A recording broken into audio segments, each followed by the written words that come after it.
young boys were spending the night at their grandmother's house. And the night before Christmas, at bedtime, the two boys knelt down beside their bed, to say their nightly prayers. When the youngest one began praying at the top of his lungs, I pray for a new bicycle, I pray for an Xbox, I pray for a new VCR. And it went on in a really loud voice. And his older brother leaned over and nudged his younger brother and said, "Why are you shouting? God isn't deaf." To which the little brother replied, "Yeah, but Grandma is." So, I thought I would start the week off on a bright note, a light note, a little bit of chuckles and laughter. Why not? We could most certainly use it. With December's arrival, yes, the last month of 2020 is here. We enter into this season, though, of gift giving.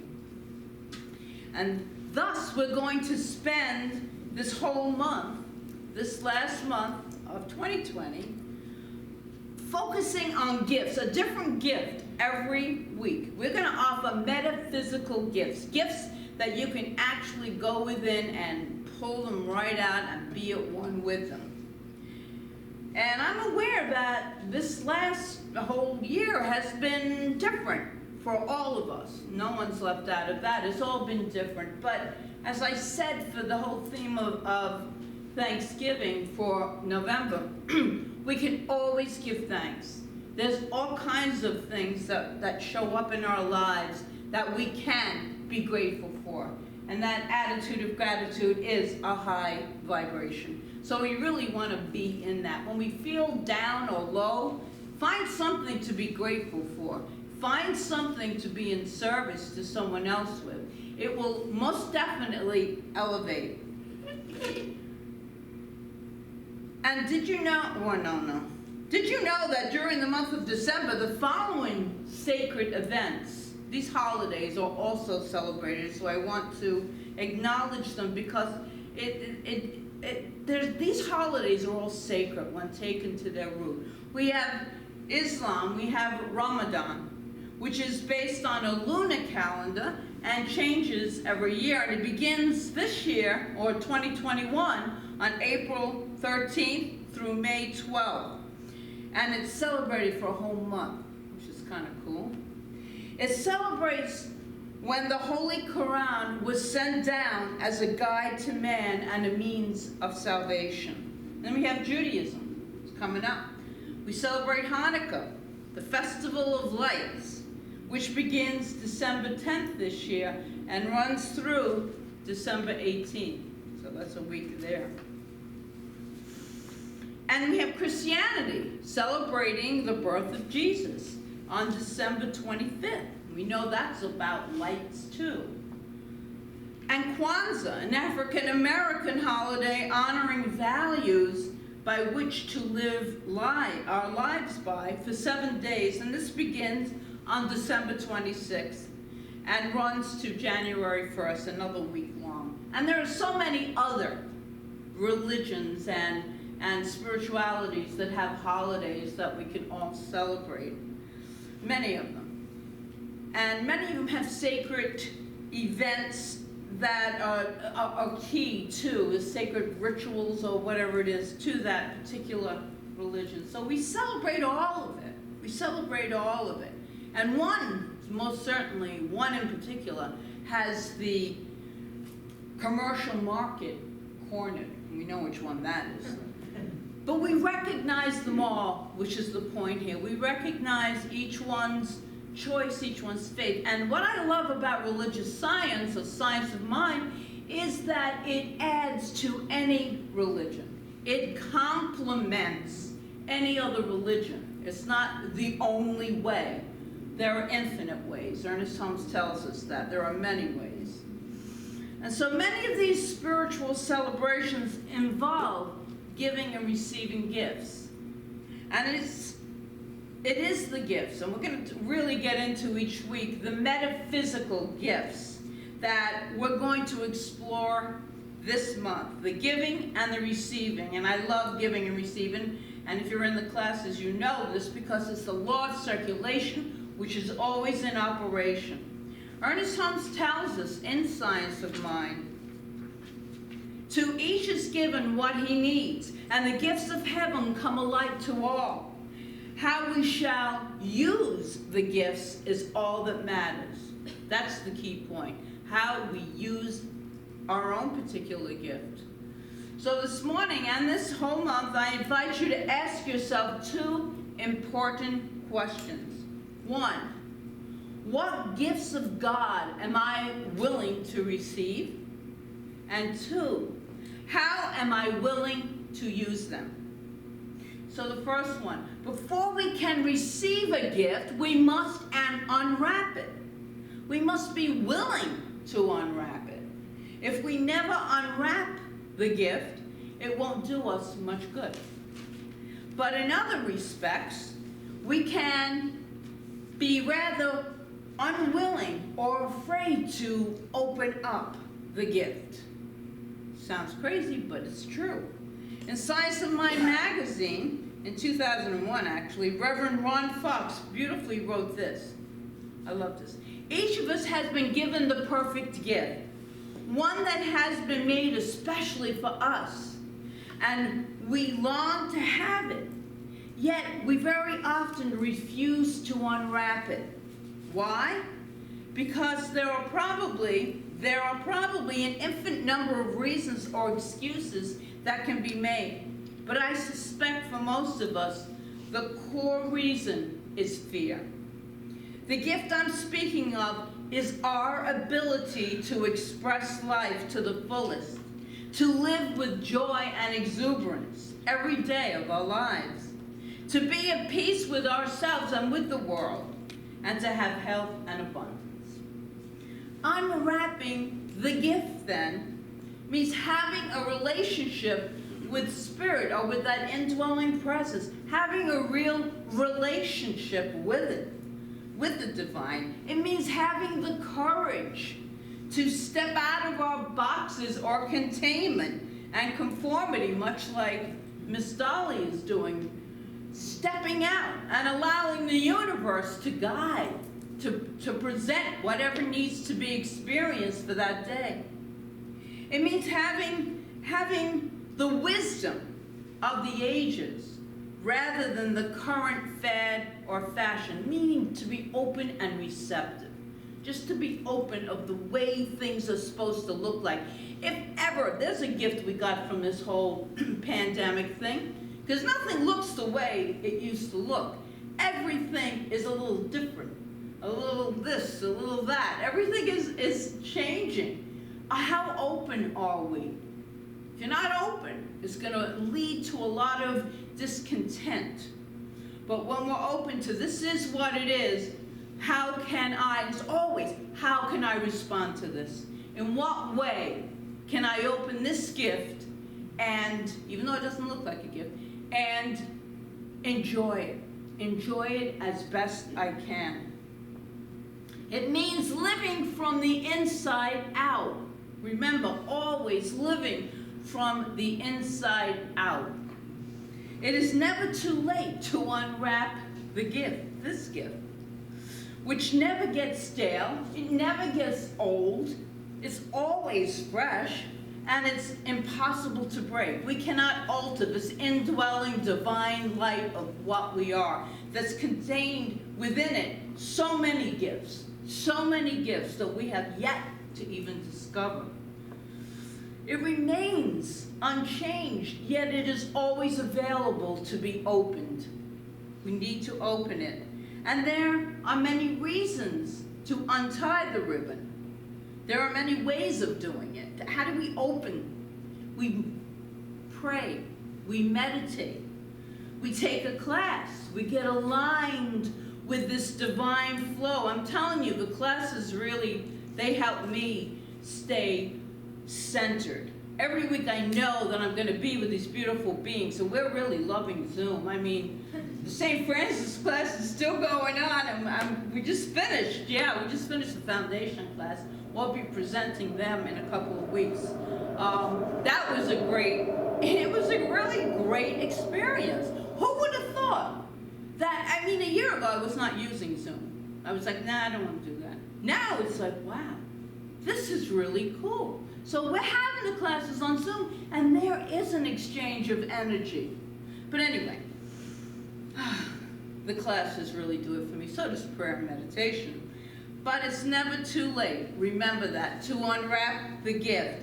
Help a friend or a stranger. Simply open your heart to the divine. Just be open. Be open without any preconceived thought and watch what happens. Gradually, you will come to see the wisdom in this Japanese proverb. The finest things in life are neither costly nor hard to find. They're neither costly or hard to find because they are within. They're waiting for us to unwrap the gift of who we are, this present that is within us. Why not take a moment to find them, to connect with that indwelling power? And that's exactly what we're going to do briefly here, to introduce the gifts of the season. Right now, we're going to take a moment to find at least one within us. At least one. So we'll do a very short visualization that we are unwrapping a gift, a spiritual gift. So I invite you to begin this by taking a nice deep breath. Inhale and exhale. What, and asking yourself this, so I invite you to close your eyes if you're comfortable. What is a spiritual gift you have given you that would enable you to express life to the fullest, to be at peace with yourself and the world, and to have and experience health and abundance, love and joy? Think about this indwelling gift. It's yours. Now deepen into that gift. And now you can say to yourself, today I am willing to receive my spiritual gift of, fill in the space. And if you cannot find a spiritual gift at this moment, you can say to yourself, I am willing to be open and receptive to the gift that I absolutely know is unfolding in my life right now.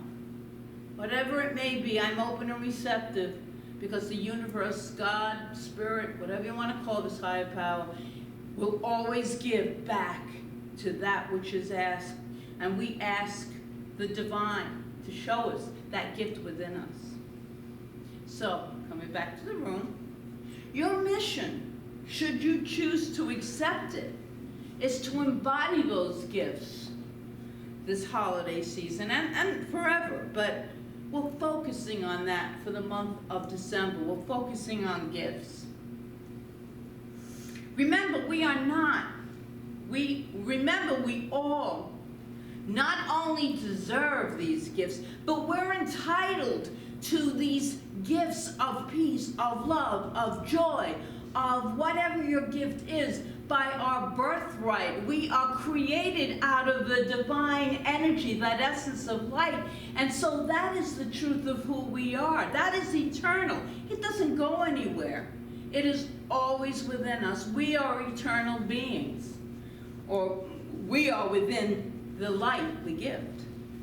So now let's look at joy. How am I willing to use the gift of joy? The name of this place is Joyful Gathering, so a little bit of joy is good. A lot of joy is even better. If you didn't unwrap the spiritual gift of joy, then take a look deeper in the package, because it's there. It's there. All we have to do is to connect with this innate joy. It's one of the qualities of the divine, of God. So it is actually, since we're created out of the nature of God, then it is our gift and our quality as well, joy. And when we find it, let's express it. Let's express that joy. To quote Teilhard de Chardin, a 12th century mystic, the infallible sign, he said this. What did he say? Someone once said, oh no, that's not it. But anyway, Teilhard de Chardin said, we all have this innate joy, and when we find it, we should express it. So this is the infallible sign of the presence of God. Someone once said, and this is pretty profound, that my therapist told me a way to achieve joy is to finish things that I had started. So today I finished an entire box of chocolate. And I tell you, I feel better already. And if you know me, you know that I love chocolate. But really, when you do finish anything, don't you feel so much better? Yes. I mean, I know I do when I do start something, and then to actually finish it, it elevates one's spirit. So this holiday season, be sure to receive the gift of joy and to make a conscious effort to use it. And remembering Holmes' words, to each is given what he needs, and the gifts of heaven come alike to all. How we shall use these gifts is all that matters. How we should use them. Make the choice, set the intention this holiday season, because this is a holiday season, to experience and spread more joy. For some, that may be easy, and for others, not so much. That's okay. Because I know this time of year can be sad for a lot of people. Nerves can get frazzled. I don't think we're going to have too much to do this year. I think everything got really pared down. So it's a lot, everything's flowing as it's supposed to be. So on top of all of that, the change and everything that's going on, it's dealing with these many changes in a way that uplifts us. That's why it's so important to connect to the gift of joy, because it doesn't make any difference what is taking place in our world. As long as we stay centered and aligned with the divine presence, we're always divinely guided, we're always protected, we're always taken care of. A New Thought author once wrote this: joy is a jewel in the crown of the spiritual life. It is the result of living your purpose, loving everyone, and allowing the good to come to you. The most exciting thing about joy is that it's an inside job, meaning it comes from within us. And it is available to all of us, no matter what is happening outside of us. So it's not what is happening right now that is taking any of us off center. It's what you are telling yourself about this experience that is upsetting you or disturbing you in any way. The story is the story. It is what it is. What are you telling yourself about the story? That's the key. That's the key right there. The key to happiness is not to change all of your experiences, but to change the story, to change what we might be saying, to reprogram ourselves for greater joy. Choose joy instead. Choose joy instead. It can be a simple thing to do. And I love the statement from the Buddhist monk Thich Nhat Hanh. He says, sometimes your joy is the source of your smile, but sometimes your smile is the source of your joy. You ever just not feel like that great and you just put on a smile anyway? Yeah. It uplifts the spirit. It lit up, fake it till you make it, right there. Just put that smile on. It's really hard to be upset with a smile on. So life is not about the littleness of of life. It's about being in partnership with God, with the divine, looking at all situations with joyful anticipation. Think, let me see how the universe will handle this.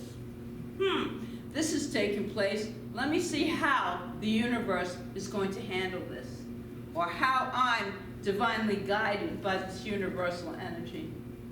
And I've started to use that quote as an affirmation. We just take a breath and see how the universe is going to handle this. It's going to involve me. It's going to involve you. We're not left out. It's a unified field of oneness. If I find myself trying to figure out solutions to a difficult problem, I can take that breath and say.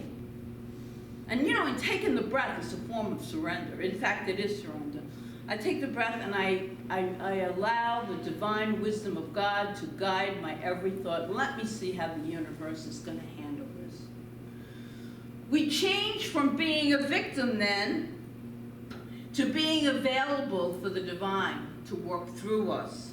Remembering that God's good always outpictures anything that we could imagine for ourselves. It never fails, over and over again. Get out of our own way and allow the divine to move through us. With that breath, it's always better than we could have planned ourselves. Anything less than that is not joyful living. It's not really living, it's surviving. Maintaining it is to belittle the excellence of the divine. Every area of our lives can be filled with joy regardless of the situation, or at least with peace, which are all of these qualities of God are really all one and the same. Love and peace and joy and abundance are all qualities of the divine that we use to define that which we can't define. So back in 1932, a fellow named Charles Darrow was out of a job and he was broke. His wife was expecting a baby. Though he was a heating engineer, there were no jobs available, so he took part-time work as a handyman where he could get it. And they were just barely surviving on these few odd jobs. Things looked pretty bleak. Fate, so you got the situation. Now how did he and his wife react to it? Fate didn't reckon with the courage of this man and his wife, however. They laughed at it, literally. In the evenings, to take their minds off of their troubles, they made up little games in which they would pretend they were millionaires. Recalling pleasant vacations to nearby Atlantic City, they reconstructed the area adjoining the boardwalk. Darrow carved out little hotels and houses out of wood, and they called this little game they played Monopoly. So you just don't know, do you? It's always how we perceive the situation. We come here to learn to be masters of joy, to really live life in a fulfilling manner, to walk in love, in the joy of God. And daily, you will catch insights and revelations that are life-transforming, like playing a little game at night to occupy themselves, to bring a little joy in their life. And look what they created. Continually carrying you beyond who you thought you were. That's what these thoughts do. This choosing to go within and to really connect with our gifts. So let's take a moment to program our minds and hearts for this holiday season. So now I would like you to once again, I invite you to close your eyes and just take that beautiful breath of life as I read you this reading, A Song of Joy from Ernest Holmes. It's on page 530 of this textbook. He wrote this: "There is a song upon my lips today. It sings of the glad heart and happy ways of life.